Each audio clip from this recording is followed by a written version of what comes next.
안녕하세요, 에디입니다.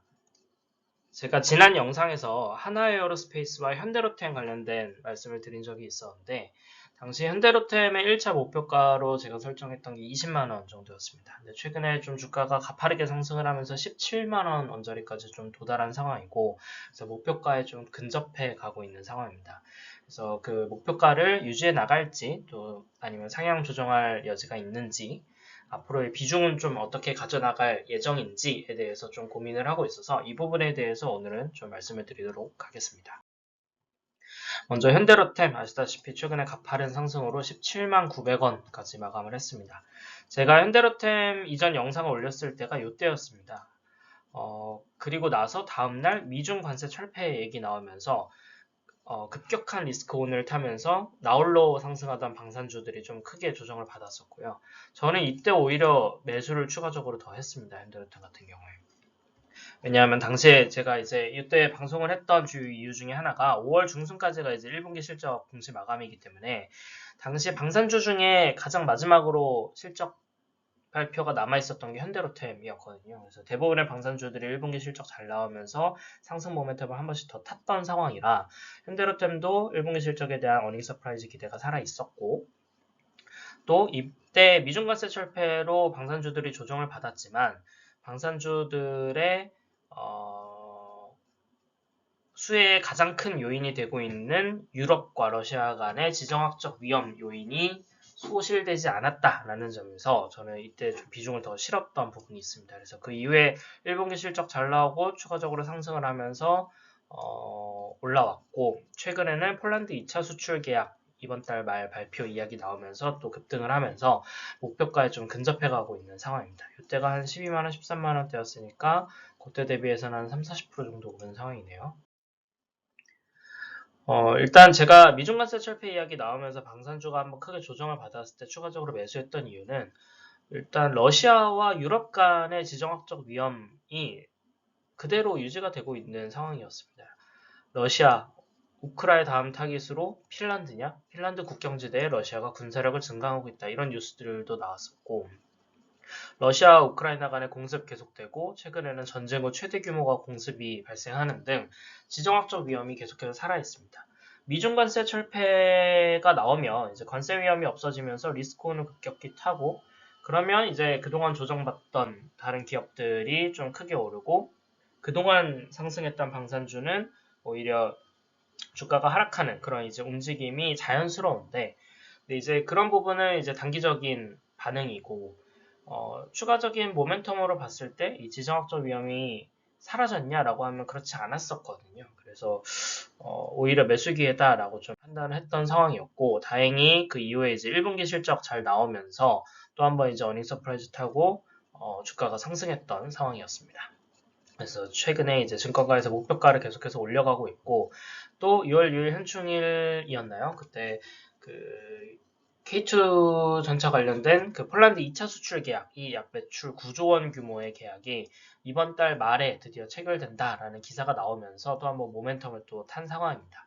1차 수출 계약 때랑 전차 그 제공 대수는 같은데 현지에서 생산하는 부분, 그리고 좀 성능 개선된 부분, 그리고 MRO 이런 것들 포함된 부분들 감안해서 1차 수출 계약 때랑 계약 규모는 오히려 2배로 올랐습니다. 그래서 이 부분들이 좀 실적에 향후 실적에 좀 반영될 부분이 있다 보니까 이제 또 한번 주가가 최근에 급등한 상황이고요. 그러면서 이제 대부분의 증권가들이 또 방산업종 중에 이제 최선호주 또는 차선호주로 언급을 하면서 계속해서 좀 올라가고 있는 상황입니다. 이런 최근 2차 수출 계약 이야기 나오면서 주가가 급등한 상황이지만 아직까지도 좋은 뉴스들은 이번 달 말까지는 남아있다라고 저는 생각을 하고 있습니다. 일단 이번 달 말에 큰 재료 중에 하나가 나토 정상회의가 있는데요. GDP 5% 수준까지 국방비를 증액할 것을 잠정적으로 합의했다. 그래서 이거를 이제 6월 말에 발표할 예정이고 이렇게 되면 이제 나토 국가들의 국방비를 추가적으로 더 풀면서 본격적으로 방산 기업들이 수주 계약이 더 늘어날 수 있는 상황이 있고요. 주로 이제 유럽 쪽으로 제공하겠다라고는 하지만 이쪽에서 다 커버가 안 되기 때문에 한국에 있는 그 납기가 빠르고 성능도 뛰어난 이런 한국의 방산 기업들이 수혜를 볼 수밖에 없는 호재라고 생각을 하고 있습니다.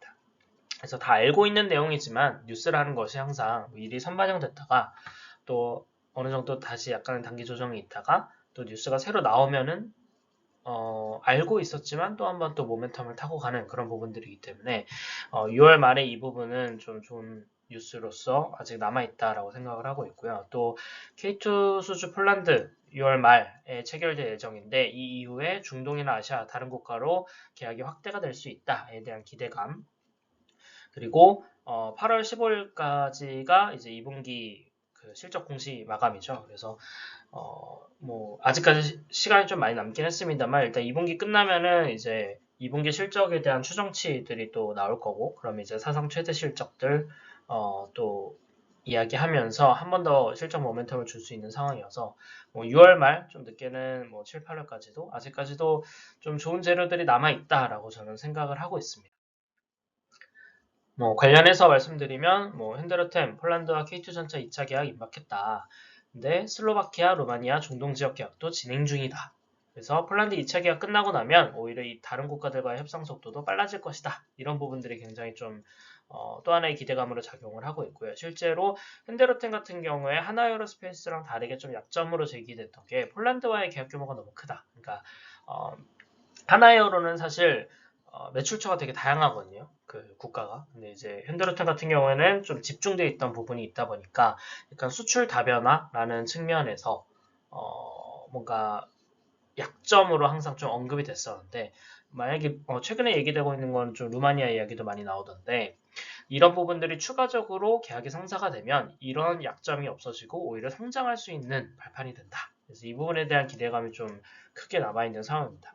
그래서 뭐 이것저것 반영하면서 최근에 이제 증권가들이 제가 그때 20만 원 이야기할 때 대부분이 15만 원, 13만 원 뭐 이 정도 얘기를 했었는데 최근에 20만 원으로 다들 목표가를 올리고 있는 상황이고요.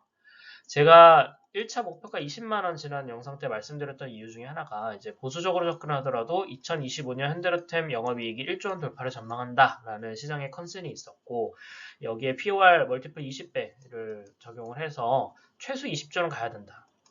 왜냐, 유럽의 방산기업들 지금 뭐 30배에서 40배 멀티플 가는데, 그리고 국내 기업들도 좀 뜨거운 섹터의 대장주로 분류되는 기업들이 뭐 25배에서 35배까지도 멀티플이 가는데, 당시에 멀티플이 거의 뭐 13.6조였으니까 13배였거든요. 13.6배였으니까. 이거 최소 20배 가야 된다. 그래서 20만 원을 일단 가야 된다라는 취지로 이제 말씀을 드렸었는데, 그 부분이 좀 적중을 했었고, 증권가에서도 이 수준까지 지금 목표가를 더 올리고 있는 상황이고요. 네, 그러면 20만 원 오면 다 온 거냐라고 한다면 아까 말씀드렸던 그런 추가적인 호재들이 좀 남아 있고 그리고 이 20배는 사실 좀 보수적이죠. 그래서 이런 멀티플들을 주게 되면 뭐 25만 원, 30만 원 뭐 못 갈 이유가 전혀 없는 상황이라서 더 갈 수 있는 여지는 아직도 충분히 남아 있다라고 저는 생각을 하고 있습니다. 그런데 이제 최근에 좀 하나 고민하고 있는 부분은 이제 현대로템이 최근에 좀 급등을 하고 하나에어로는 이제 한 8, 90만 원에서 좀 횡보하다가 최근에 조금 오른 상황인데 이런 이제 시차가 있다 보니까 2025년 예상되는 연간 매출이 하나에어로가 30조, 영업이익 3조, 현대로템이 매출 6조, 영업이익 1조입니다. 영업이익이 하나에어로가 3배인데 현재 시가총액 기준으로 보면 3배가 안 됩니다. 18.6조에 3배면은 한 56조 돼야 되는데 43조에 56조면 13조 차이 나죠. 그러면 약 30% 정도의 추가적인 상승을 해야 되는 상황이라고 판단을 하고 있어서 최근에 현대로템이 급등을 했기 때문에 이런 부분들이 좀 발생했다라고 보는데 이 현대로템의 지금 프라이싱이 전혀 그러니까 전혀 과하다고 판단되는 국면이 아니라서 뭐 둘 다 올라가겠지만 하나에어로가 상대적으로 30% 정도 더 갈 수 있는 여력이 현재로서는 생겼다. 그래서 좀 최근에 기존에 이제 하나여로 많이 들고 있다가 최근에 현대로템 비중을 많이 늘렸고 근데 이제는 좀 현대로템 비중을 살짝 줄이고 하나여로 비중을 살짝 늘릴까라는 이런 부분에 대한 고민을 좀 하고 있고요. 근데 절대적으로 두 기업 다 주가가 올라갈 거 조금 더 이제 올라갈 거라고 생각하는 부분에 대해서는 변함이 없는 상황. 하나에어로스페이스 말씀드린 것처럼 최근에 좀 횡보를 했었고요. 그래서 또 하나 이제 좀 포트에서 조정을 했던 게 제가 방산 ETF로 타이거 K 방산우주 ETF를 가지고 있었는데 그게 제가 하나에어로스페이스 주식 개별 주식도 갖고 있다 보니까 이 플러스 K 방산 ETF는 하나에어로스페이스 비중이 되게 높거든요. 25%. 그래서 조금 비중을 낮추고 싶었고 이건 17%니까 두 번째는 이 플러스 K 방산 ETF는 하나오션이 들어가 있어서 저는 좀 하나오션 조선 쪽 제외하고 방산으로만 좀 순수하게 제가 가지고 있지 않은 뭐 LIG 넥슨이나 카이나 뭐 하나시스템 이런 기업들의 비중을 조금 더 높게 가지고 싶었던 부분이 있어서 타이거 K 방산 우주 ETF로 좀 추가적인 익스포저를 가지고 있었는데 이거를 최근에 플러스 K 방산 ETF로 다 바꿨습니다. 이유가 오히려 예전과 달라진 거죠. 이제 아까 말씀드린 것처럼 하나에어로스페이스의 추가적인 상대적인 상승 여력이 30% 정도 보이는 상황이기 때문에 하나에어로스페이스 비중을 더 늘리고 싶었다. 그래서 개별 주식을 조금 더 사기도 했지만 ETF로 가지고 있던 부분도 가락 끼움으로써 약 8%포인트 정도 익스포저를 올리는 효과를 낼 수 있기 때문에 이런 부분들 액션을 하면서 또 고민을 하고 있는 상황이고요. 또 하나의 고민은 최근에 살 게 너무 많습니다. 이거 주봉인데 현대건설도 엄청나게 급등을 했죠. 원전 섹터 타고 저 PBR주로 묶이면서 급등을 계속해서 했는데 이런 기업들은 좀 따라가는 것을 지향을 하고 있습니다. 왜냐하면 뭐 더 갈 놈이 있죠. 뭐 원전 sek터 수에 타고 더 갈 수도 있는데 일단 PBR이 1배까지 왔어요. 그동안 이제 이런 기업들이 저 PBR PBR 뭐 0.5배 뭐 이런 기업들이 일단 PBR 1배까지 수렴해 가는 과정이라고 저는 생각을 했었고 그러면서 이제 이격이 좀 크게 나타나는 상황이라고 생각을 했었는데 일단 현대건설 PBR 1배 왔습니다. 뭐 더 갈 수 있죠. 근데 이제 추가적인 상승의 룸을 생각하고 지금 추격 매수를 하기에는 살짝 이전보다는 애매해진 게 아닌가라는 생각을 하고 있습니다. 또 지주사로 묶여서 최근 상법 개정안 관련된 뉴스 타고 올랐던 HD현대 같은 경우에도 이격 크게 발생했는데 PBR 지금 0.96배를 1배 수준에 거의 수렴했습니다. 현대건설과 마찬가지죠. 그래서 이런 기업들은 조금 따라가기가 약간 저는 살짝 좀 불편한 그런 부분들이 좀 있는 상황이고요. 반대로 SK 같은 경우에는 지주사 중에 뭐 지주사 수에 타고 같이 올라갔던 기업인데 아직까지도 PBR이 0.4배입니다.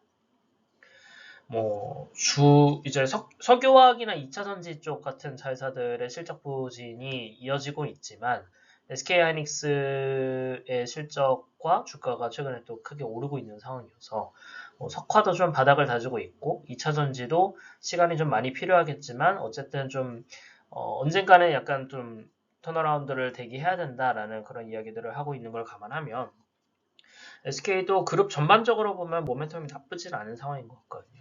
그렇게 봤을 때 지주사의 PBR이 0.4배다.